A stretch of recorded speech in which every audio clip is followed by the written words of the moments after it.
Bateauscopie, Bateauscopie Nicolas Venance, Bateauscopie, une émission d'ActuNautique. Bonjour et bienvenue à vous sur Bateauscopie, un bateauscopie exceptionnel aujourd'hui, chers amis. Je suis sur le salon international de multicoque. Devant moi, l'Aventura 50 MY Motor Yacht. Ah, une belle bête ce bateau. Et ce que je vous propose, c'est de m'accompagner pour le visiter en compagnie d'Éric Roger. C'est le patron et le fondateur d'Aventura Catamaran, le chantier qui construit ce bateau. Bonjour Éric. Bonjour Nicolas. Bienvenue à bord. Merci beaucoup. Alors, il est incroyable, hein, cette Aventura 50 Motor Yacht. J'ai l'impression, en montant à bord, il y a une sacrée hauteur par rapport au niveau de l'eau, que c'est un des plus gros et des plus impressionnants motor yacht du salon. Je pense qu'il est dans la catégorie des gros, hein. des gros, là, un petit peu. Ouais, on en fait partie avec ce bateau. Alors aujourd'hui, on va le visiter avec nos amis. Ils sont derrière l'écran, ils sont bien calés, ils attendent que ça. Quelques mots sur Aventura Catamaran quand même, parce que ça, c'est votre chantier, ça. Alors, Aventura Catamaran a été créé en l'an 2000, donc il y a maintenant 23 ans. Ouais. On est installé en Tunisie depuis 2006 et on fabrique des catamarans à voile et catamarans à moteur. Voilà. Avec des modèles 37 Chantier et 45. familial. Chantier entièrement familial, le père, le fils et la maman.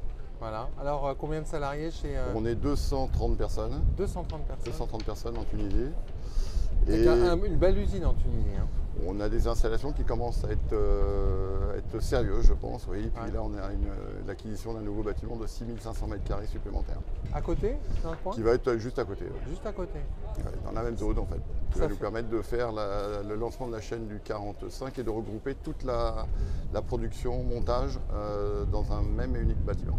D'accord. Oh, bah ça doit être intéressant. Hein. Pour la chaîne voilier, et voilà, donc ça va nous permettre vraiment d'économiser du temps et d'avoir encore une montée en qualité. Alors, cette Aventura 50 Motor Yacht, c'est le plus gros navire de votre gamme. C'est le plus gros de la gamme. On a le 45 qui va sortir à voile là, en fin d'année 2023. Mais bon, oui, c'est notre vaisseau amiral. Vaisseau amiral.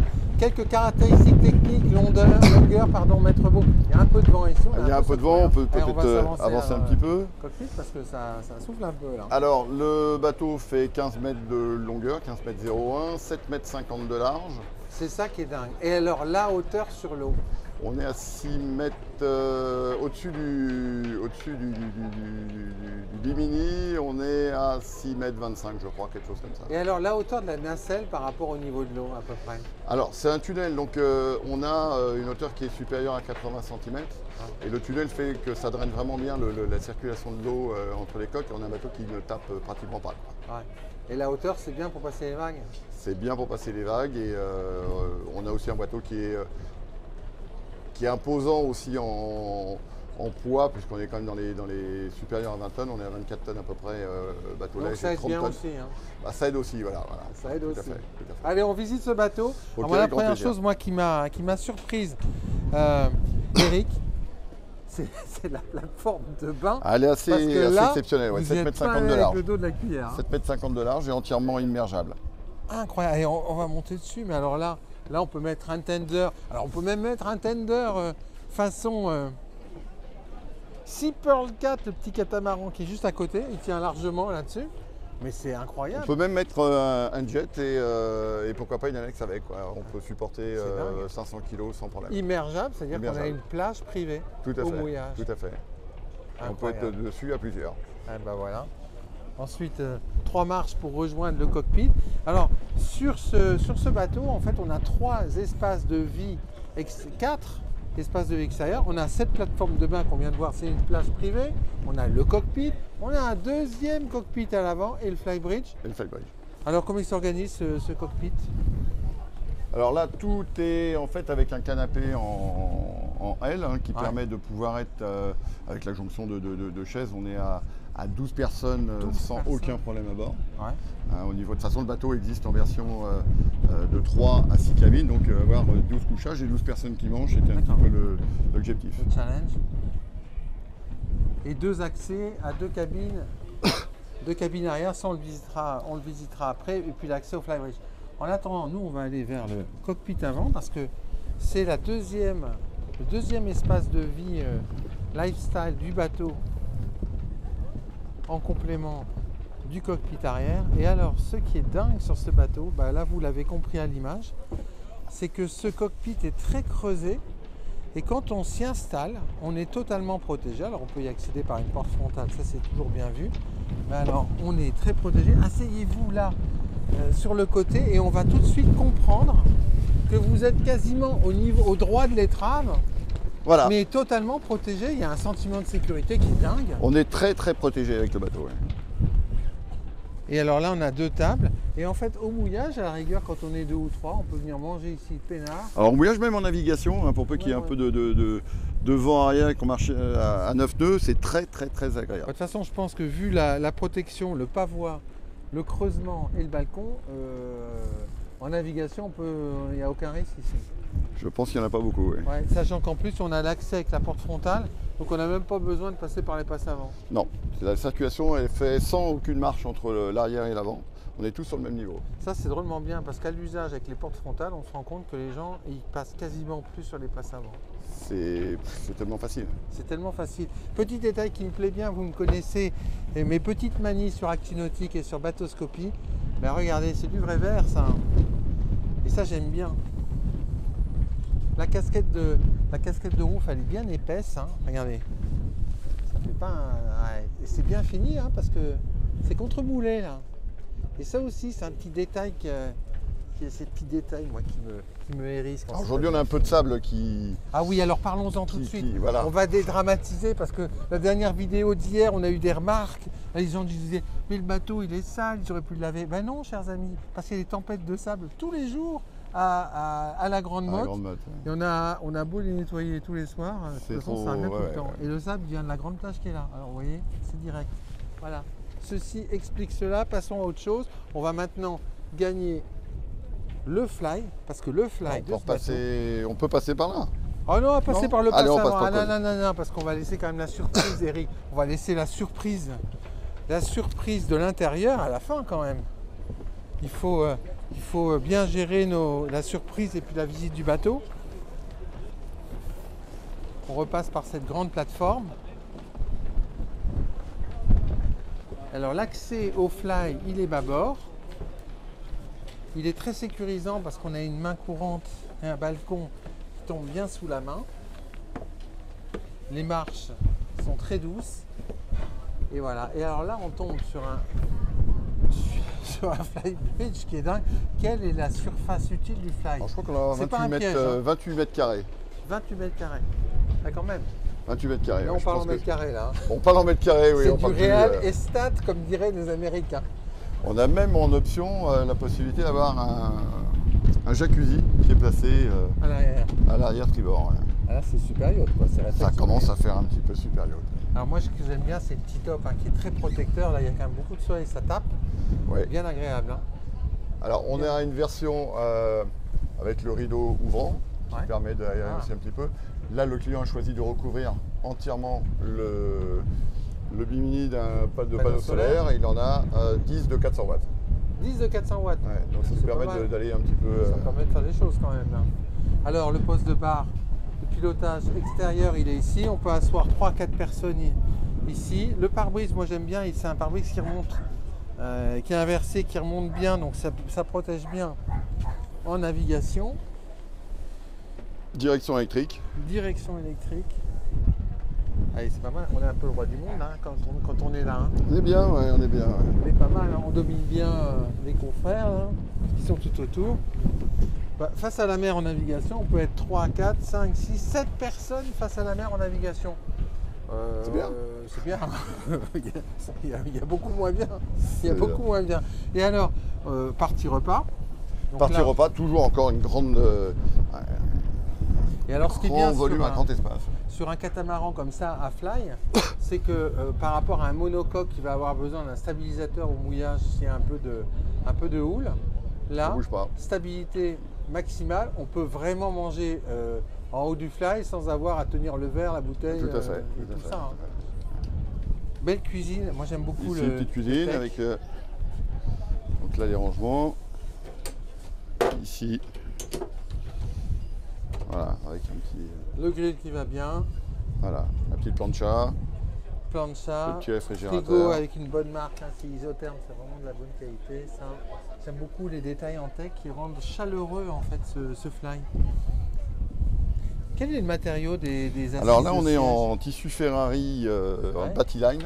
C'est bien ça. De la gamme, c'est très bien parce qu'on est sur un produit qui est très qualitatif, Ouais, qui est très résistant, qui se nettoie facilement. Enfin voilà, pour le bateau, je pense que c'est vraiment quelque chose de pratique et de confort en plus. Et alors, pour qui veut du soleil et s'allonger le farniente, là, il y a de quoi faire. Là. On a de quoi mettre un peu, vacances, un peu de monde, quoi. Incroyable. Je pense qu'une dizaine, de personnes tiennent, allongées confortablement. Ouais, alors quand on a le cockpit arrière, la plateforme de bain, le fly et le cockpit avant, on peut naviguer à une vingtaine de personnes sans jamais se croiser. Sans se croiser. Ça c'est pas mal. Parce que dans un bateau, ce qui est bien aussi, c'est d'avoir son intimité. Alors on va maintenant s'intéresser au plan d'aménagement. On va découvrir ce plan d'aménagement. À l'introduction, Eric, vous nous parliez du nombre de cabines. Combien de cabines pouvez-vous proposer à bord de ce bateau? Alors on a en version standard 3 cabines. Ouais. Et on a une version 4 cabines, 5 cabines, 6 cabines. Ah, quand même. Avec chacune leur salle de bain. Sur un bateau de combien de mètres? De 15 mètres. 15 mètres. Et c'est pas mal. C'est unique. C'est unique, hein. C'est unique, c'est unique. Même beaucoup plus gros, ça commence à devenir compliqué. Ouais. Alors, allez, je vais descendre dans une des cabines arrière accessibles depuis le cockpit. Donc on a un beau lit avec une baie vitrée qui donne directement sur l'eau. Sa salle de bain. Dans vos versions, il y a combien de salles de bain? 6 ou 5. Enfin, autant qu'il y a de cabines. Chaque cabine aura toujours sa salle de bain. Alors ça, c'est aussi bien parce que sur un bateau, autant ne pas partager en fait. Là, on est sur une version qui est à combien de cabines? Celui-ci, c'est un 5 cabines. 5 cabines, ce qui explique en fait que cet accès cabine est condamné puisque c'est un puits de lumière. Voilà, c'est juste un puits de lumière qui permet d'avoir, de faire pénétrer un peu plus de lumière naturellement. Et puis qui permet d'avoir, donc en version 6 cabines, la même chose que du côté tribord. Voilà, on découvre là le carré de cette Aventura 50 moteur yacht MY. Waouh! Organisation avec le coin salon sur tribord. Là, on peut asseoir confortablement une dizaine de personnes. La cuisine est sur bâbord, longitudinale. Cuisine, frigo comme à la maison. Frigo comme à la maison, 600 litres. Indispensable, ça. C'est le confort total. Le confort total. Machine à glaçons. Voilà. Écran. Et puis tout ce qui va là, bien. on a un beaucoup de four avec rangements. four micro-ondes, beaucoup de rangements sur le bateau. Four micro-ondes, ouais. Lave-vaisselle, lave-linge. Tout ce qu'il faut. Beaucoup de visibilité et de lumière Très naturelle lumineux, ouais. parce qu'en fait vous avez des vitres d'abord qui sont en verre. Donc ça fait bien pénétrer la lumière. Et en fait on a une véritable visibilité panoramique et quand on est assis, on voit la mer. Et ça c'est drôlement bien en fait. Quand on ouvre en grand la baie vitrée, on communique facilement avec le cockpit. Donc on peut cuisiner ici tout en discutant avec les amis qui On n'est pas isolé. Malgré si on a envie d'être isolé, on peut l'y être. Il y a la place pour. Et si on a envie de communiquer avec tout le monde, on peut aussi. Donc, Alors on est sur un Power 4. Qui dit Power 4 dit bateau à moteur. Ici le poste de pilotage il est à tribord. Quel type de motorisation et de transmission proposez-vous sur cette Aventura 50? Alors sur ce modèle présenté, on a deux Yanmar de 440 chevaux. Ouais. En standard, on est à deux moteurs de 370 chevaux. D'accord. Et la transmission, c'est quoi? La transmission, on est en V-Drive, ligne d'arbre. D'accord. Hein, avec un V-Drive qui nous permet de reculer le moteur au maximum. Ah bah oui, pour gagner la habitabilité. Afin de gagner en habitabilité. Traditionnel, ça. Voilà. Comme on a des gros volumes de portance, donc ça ne pose pas de problème. Bah oui, parce que de toute façon, vu la taille du bateau et la structure du bateau, il n'y a pas de souci là-dessus. Pas trop. Pas trop hein. Alors parlons performance. Alors performance avec les 440 chevaux, on a une vitesse maxi de entre 18 et 20 nœuds. 18 et 20 nœuds, ouais. 18-20 nœuds. Avec une consommation évidemment à ces vitesses-là de 2 fois 90 litres. D'accord. Après, on a voilà, vitesse de... Quelle sera la vitesse de croisière sur un bateau? Vitesse de croisière, je dirais qu'elle est un peu régie par la consommation. Qu'est-ce qu'on a envie de faire par rapport à ça? Parce que vitesse de croisière, 13, 14, 15 nœuds, c'est bien. Après, là, on est sur du 2 fois 50 litres à peu près. Et alors, quand on fait de la vitesse troller, c'est-à-dire je vais naviguer à 8 nœuds parce que j'ai envie d'aller loin, alors là, sans entendre les moteurs et en me disant que je vais très loin. Alors là, on va réellement très loin puisque on a fait des essais avec une vitesse de 7 nœuds et demi. Ouais, c'est bien ça. C'est ce qu'on fait sur un vieux grand banc. Voilà, ou des anciens voileux qui passent au moteur. Et on a à ce moment-là une autonomie de plus de 2000 milles. 2000 milles? Oui, on a calculé qu'on pouvait avoir une capacité transocéanique. Ah bah... On a 4000 litres de fuel à barre. Ah, quand même. Ouais. Ah ouais, donc on il a est 2 fois 1500. ce bateau. Ouais, tout à fait. Ouais. On est en catégorie A d'ailleurs. D'accord. Donc pour pouvoir le faire. Donc c'est tout à fait envisageable. Et c'est là où on comprend que si on parle d'éco-responsabilité, il suffit d'adapter sa vitesse à son bateau et aux conditions de mer et on peut aller très loin en consommant très peu. Tout à fait. Ça dépend que de nous. Et ben voilà. On revient aux choses d'antan. Je parle comme un vieux schnock là. La suite propriétaire est toujours dans la coque Elle est toujours dans la coque bâbord. Donc là, on a une version, celui-ci qui est propriétaire à l'arrière, avec une cabine invitée avant. Et alors, est-ce qu'on peut avoir une suite propriétaire? Alors, on peut avoir toute la coque tribord, bâbord, qui est entièrement réservée aux propriétaires, avec là des aménagements. On reprend la même caractéristique que la partie arrière. Par contre, on a évidemment une douche qui devient énorme, une salle de bain magnifique et des rangements. Mais là, ne serait-ce que cette version, il y a quand même la suite propriétaire centrale, coque bâbord. C'est une très belle version. C'est d'ailleurs la plus commandée. Là, le puits de lumière, voilà, il était par là. Le dressing en fond de cabine, face au lit, la vue sur mer, et puis la salle de bain, elle est en entrée de cabine. Très belle finition et très beau matériau. Hein, on est sur de l'Alpi, en chêne clair. Ouais. Et puis la cabine invitée qui est dans la pointe avant bâbord. Là aussi, avec sa propre salle de bain. Sa propre salle de bain. De la lumière naturelle, des beaux matériaux entre cette laque qui brille blanche, l'Alpi et puis les vaigrages. C'est vraiment très réussi. Beaucoup de rangements. Alors on va aller dans la coque opposée, tribord.